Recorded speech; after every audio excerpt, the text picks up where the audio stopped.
Another event going on in town today. It's at the Cintas Center. It is an anti-bullying institute, like a seminar. Xavier University has teamed up with a group called DISCO. That's an acronym. I would have hoped they had picked a better one, but nevertheless, Developing Inclusive Schools, Communities, and Organizations, or DISCO. Developing Inclusive Schools, Communities, and Organizations. If you haven't figured out by now that the word inclusive is a buzz phrase for crazy people, I'm not sure what it takes. Now, it's a great idea to say, hey, we're going to go do what we can to make sure bullying isn't happening, to make sure kids aren't harassed to the point that they kill themselves or can't go on or stop going to school. Sure. There's got to be a balance, of course. Kids have to learn how to negotiate and how to deal with people in the community, people who are harassing them. You got to figure out a way to get along. That's something we all had to figure out. Because throughout the rest of your life, when you get out of school, there's not a whole lot of people that are concerned if you're being bullied. If it crosses into harassment where it's violating the law, sure, you have recourse. But there's a lot of things that happen throughout your day. Maybe your life's better than mine, but there's a lot that happens throughout my day where I just have to find a way to deal with it. Either blow it off or confront it. Those are your two options. Kids have to learn that. And I have had it up to here. I am so sick and tired of the emotional people, the knee-jerk people who hear bullying and they go into DEFCON mode. Everything must change. We got to pass a bunch of rules, regulations, laws. The schools aren't doing enough. People love to blame the schools on it. Schools love to blame all of the crazy other things that are going on, including the parents. Meanwhile, there are already laws against harassment. We already have recourse. So why? Because people feel helpless. Kids come home, they're upset. Parents remember what it was like to be teased, because let's face it, we're all teased at least a little bit. Sometimes actually bullied. None of us liked it. But the parents overreact and say, well, Johnny's being teased or harassed or bullied, and I know how awful it was for me. Yes, it was awful. So they got to do something. Now, no one wants to see their kid harassed, teased, or bullied. But you've got to also question when it becomes a true problem. And ask yourself, when you were teased, harassed, or bullied, was there any value in that? Did you learn any lesson? When to walk away, when not? When to stand up for yourself, when not? But see, the very emotional people who see anything that happened in their life as negative, as being something that must be eradicated, are not realizing the benefit that comes quite often with struggle, hardship, and pain. There are many advantages that come with those things. So they have the big seminar today. According to the program director of DISCO, Developing Inclusive Schools, Communities, and Organizations, every day there is a new incident of bullying, either locally or nationally, where a child was either physically or emotionally damaged, discrimination occurred, or in some cases the student committed suicide. Emotionally damaged, that's where they get you. That's their blanket one. Because if a kid just says, I didn't like that. Emotionally damaged. Everybody freak out. And I wouldn't be as frustrated about this if it was just some crazy people putting on seminars and some other people going to this. But when they start passing laws about it, and that's what's going on right now in Ohio, there is a proposed piece of legislation, the Jessica Logan Act. Do you remember Jessica Logan? A couple of years ago, May of 2008, Sycamore High School student. Sadly, tragically, ended up committing suicide because she was being harassed. Her mother is now fighting for this Jessica Logan Act. Now, I understand that. As a parent, I cannot even imagine what it would be like to go through that. Horrible. But I don't think her parents are putting it into perspective. Yeah, bullying goes on. Horrible things happen. But they're missing one major component here. as awful as this is, as terrible as it is, the things that they went through and still go through and probably will as parents the rest of their lives. Yes, she was bullied, or at least harassed, by sending the picture all over to everybody. All of the people who saw it and continued to forward the picture. All of the people who harassed her about it, teased her about it, said things about it. She still originally sent that picture. I'm not justifying everybody teasing and harassing her and continuing to send that picture at all. But she wouldn't have been in that situation had she not taken a naked picture of herself and sent it. She wouldn't be in that position. So while her mother fights for the Jessica Logan Act about bullying and cyberbullying, and while a bunch of emotional lawmakers in the state, like other places, jump on the bandwagon to try to get their name in the news, I don't hear her mother fighting against sexting in general. It's about the bullying part. In other words, there's a lack of responsibility on Jessica's part and on her parents' part about the initial act of taking a picture and sending it to somebody else. Again, I'm not justifying what happened after it, but had she not done this, theoretically, there'd be a different outcome. She never would have been faced with that harassment. The Jessica Logan Act would require public schools to expand their bullying policies to prohibit cyberbullying. Now, that's always the question, what is bullying? It would allow school administrators to discipline students who cyberbully on buses and, here's the key, off school grounds. It also ramps up some of the anti-bullying or anti-cyberbullying trainings that teachers will get. But off school grounds? Now administrators are going to have the ability to track this stuff and discipline kids off school grounds for bullying? I wonder if Jessica Logan hadn't been bullied. She had just sent the initial picture out. Nobody else saw it other than her boyfriend, if that was the case.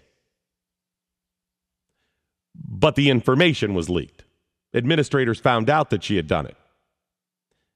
And there was a really tough sexting law, and they expelled her. Would her parents be in favor of that? Even if it happened off school grounds, on her time, no school property? I wonder if the parents, in this case, or any other parents that support this, would support the idea of a school administrator coming to your house at 7 o'clock at night and saying, how come they're eating popcorn? Or how come they're having that donut? That's not good for them. You've got to feed them other stuff. In fact, here's your reprimand of sorts. If they would support an administrator or teacher coming to their house on a Saturday and saying, yeah, your kid was just being disruptive to other kids in the neighborhood. No, it had nothing to do with school. But we feel they're being disruptive. Some other kids were playing a game and, they yelled something they shouldn't have. If they would be okay with administrators in the middle of summer coming to your house as a parent and saying, you're really going to let your kid go to Kings Island? We can't have that. You cannot let your kid go to Kings Island because the way I see it, their room is a mess. Whose responsibility is it for the kids? Is it the parent in combination with the kid, depending upon how old the kid is? Or is it the school? And sure, you can wrap this under the banner, under the umbrella of we've got to help the kids because that's what's most important.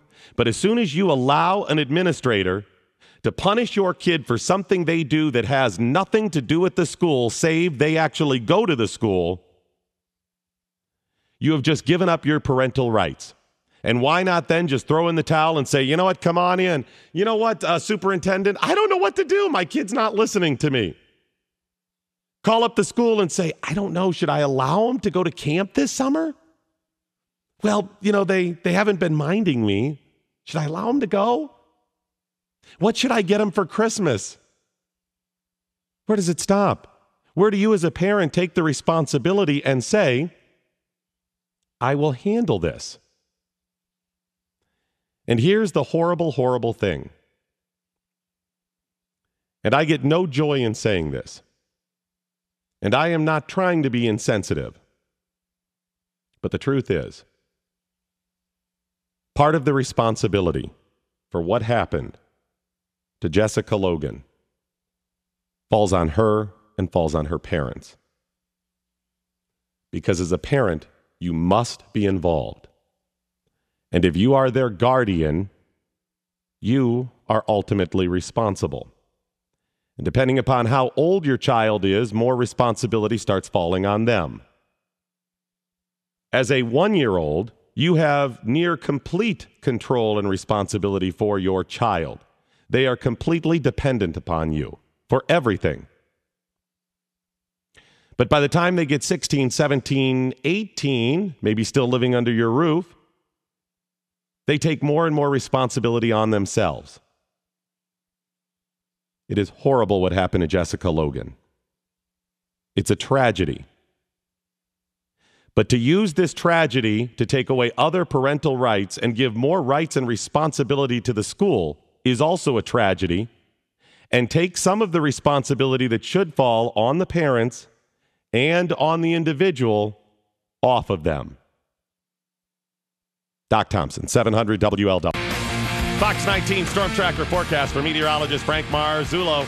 You got isolated risk of thunderstorms throughout the afternoon, high around 86. Mostly cloudy skies tonight, overnight low around 70. Hotter, humid, hazy sunshine tomorrow, a high 90. 65 right now at 700 WLW. I gotta share with you what's going to happen at the big seminar today at the Cintas Center with Xavier and also Disco. Developing inclusive schools, communities, and organizations coming up. But got a couple people want to comment. Sam in Columbus, you're on the big one. Hey, how's it going? Hi there. Hey, you know, I tend to have a lot of empathy for these parents and that child, but the problem is it boils back to self-determination and personal responsibility. You know, that child and those parents are culpable in this situation, just as you said. I believe that, you know, we are, delving into a nanny state, basically, where the government, whether it be abomination care or whether it be now, they're going to be policing every single thing your children are doing, whether they're on school grounds or not. Sam, about how old are you?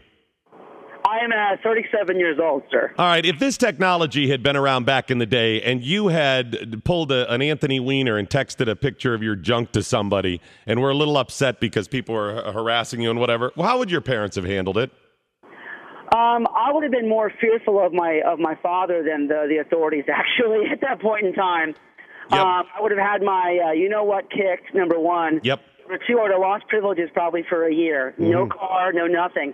And it would have been basically a moral situation where they would have said that I compromised my morals and my common sense that they taught me. Okay? That's exactly what my parents would have done. And they also, if I had kept whining and said, but I'm being teased, I'm being harassed. And even if I was really upset, they would have had two things to go to, Sam. First, they would have said, then you shouldn't have done it if you didn't want that and learn from your mistake. And if it had gotten to the point that they really thought that I was going off the deep end, they may have at some point moved me out of the area. Said, go live with a cousin or something like that. Of course. And the reality of it is, I mean, although it is not a palatable thing, taunting and bullying and teasing children as part of childhood. You have to learn how to have a thick skin and how to react and how to stand up for yourself. And when I was younger, when I was, probably in grade school, I was teased a lot, actually. I was a smaller person. And then when I got into high school, I became an all-state wrestler and a power lifter.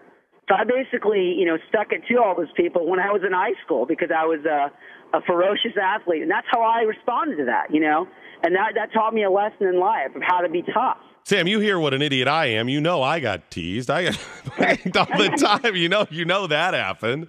I appreciate the comment, Sam. Thank you so much. All right, this seminar at Xavier today will have sessions that include such topics as understanding and combating cyberbullying. Now, by the way, teachers, parents, I guess a lot of people can go to this. Other topic sessions include teen dating violence. I would think these are both things that parents could cover. Skillful use of data in combating bullying. Not use of data, but skillful use. Excellent. Another session includes working effectively with parents and caregivers. Skillful use of data in combating bullying. Another one of those, again, skillful. Understanding and combating the cyberbullying. Bully-proofing the classroom. How would you bully-proof a classroom? How do you do that? Is that possible to bully-proof a classroom? Combating bullying in elementary schools. You also got relational aggression. Relational aggression. If that isn't one of the biggest made-up topics, relational aggression. It's how aggression relates. Listen, lay down the rules.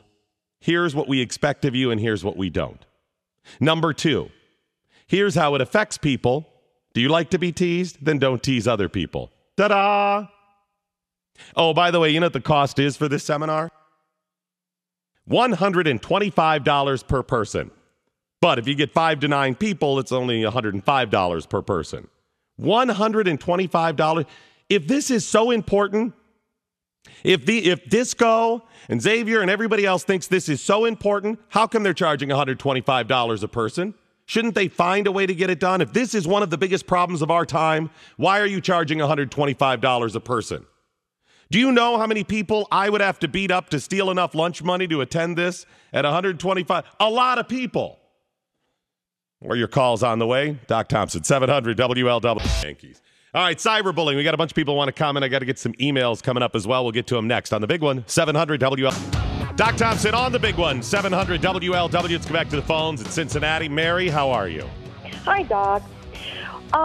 I guess what I want to say is that I really feel bad for the parents about what happened. But what ended up happening is once that photo ended up out there on the Internet, it wasn't only the students at Sycamore that ended up involved. It was students from other schools that were involved in the harassment. And unfortunately, the resource officer did what he could do, but his hands were tied because when he offered to do what he could do, because Jessica was 18, she was making the decisions, and she wouldn't allow him to do anything. Not that he could anyway. Yeah, we're talking about the situation. Jessica Logan. Yeah, Jessica Logan in Sycamore, and tragically, she killed herself. And I understand what her parents are going through. I can only imagine how horrible it is for them. But do you think at this point, Mary, we need a law that says schools should have more involvement? No, because what were the schools supposed to do? And what was the resource officer supposed to do? These kids were, the other kids that were involved, they weren't kids, they were adults, they were 18.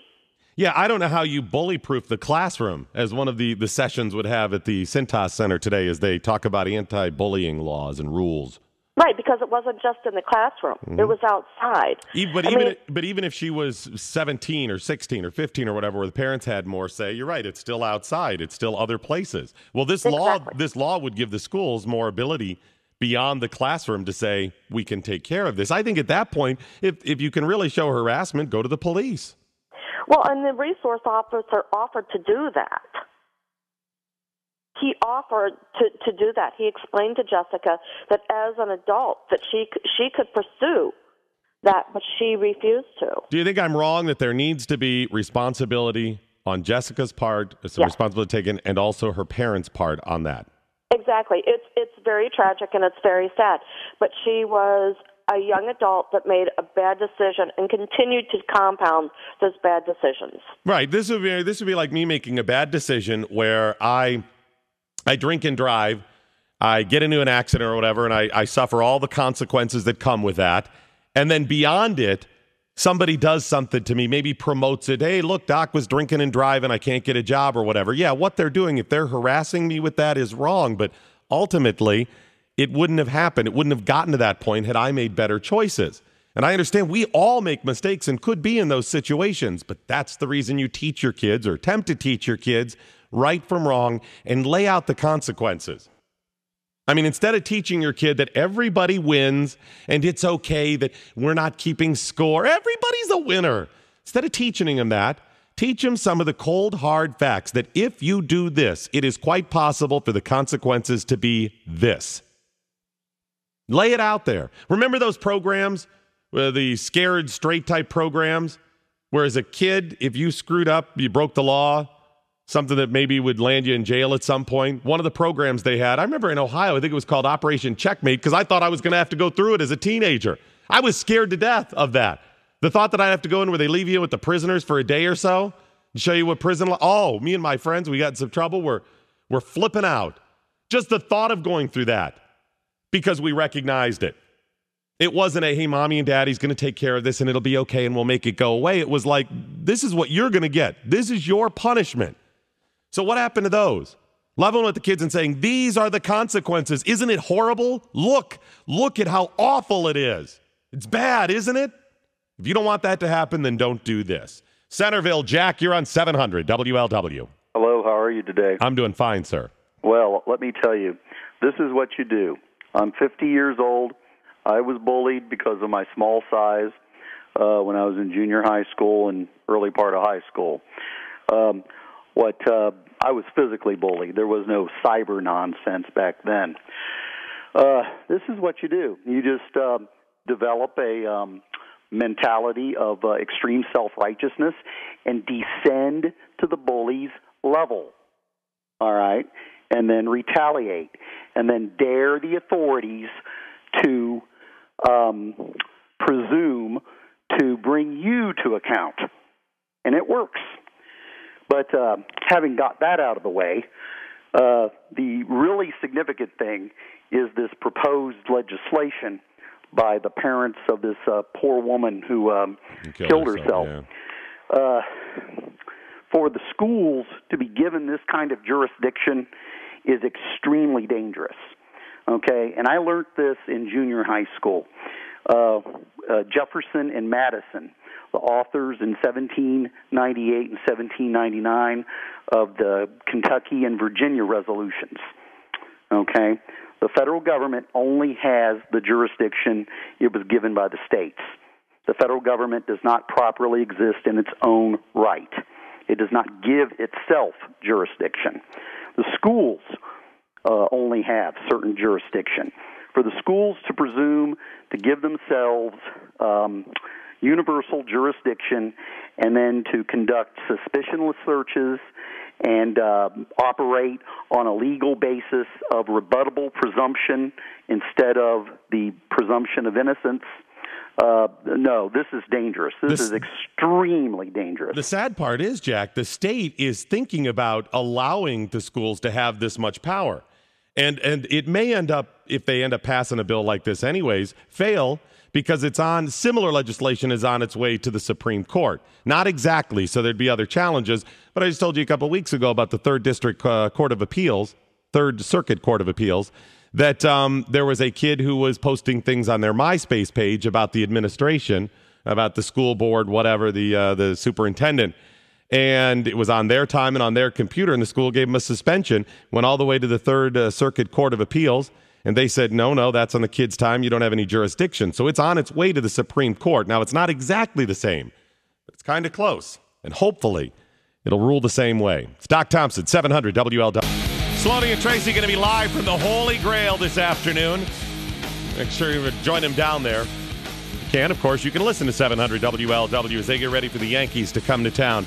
If you are somebody that has considered taking part in cyber texting or sexting, if you're somebody who makes booty calls, I've got a warning for you. Apparently, in Illinois, there are booty call ninjas. Booty call ninjas. That according to a man who was attacked by the booty call ninjas. He's a 44-year-old man in Joliet. He said that he had texted his ex-girlfriend for a booty call. He texted her for sex, and she agreed to come over to engage in sex. She texted him a while later that said she was in the nearby alley and that he should come on down and meet her.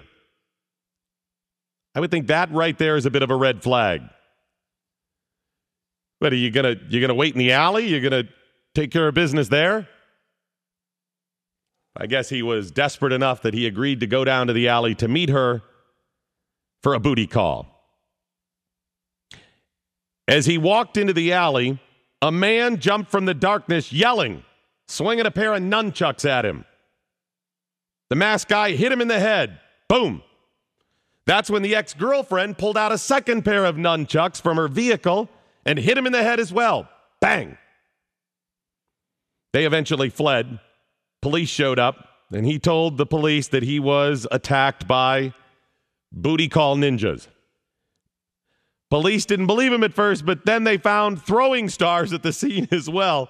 One on the ground, one stuck in a telephone pole. Yep, evidence of the booty call ninjas. Booty call ninjas have been arrested. At least the ex-girlfriend and her new boyfriend have been arrested. Well, I don't know if you really classify her as a booty call ninja. I mean, the guy who came out of the alley, in the darkness, masked, maybe him, but she was just there. I mean, aren't ninjas supposed to be stealthy? She was the decoy booty call ninja? I'll just be on the lookout. Booty call ninjas. I was just thinking, man, imagine booty call Vikings. Booty call pirates. That'd be really bad. Doc Thompson, home of the Reds, 700 WL.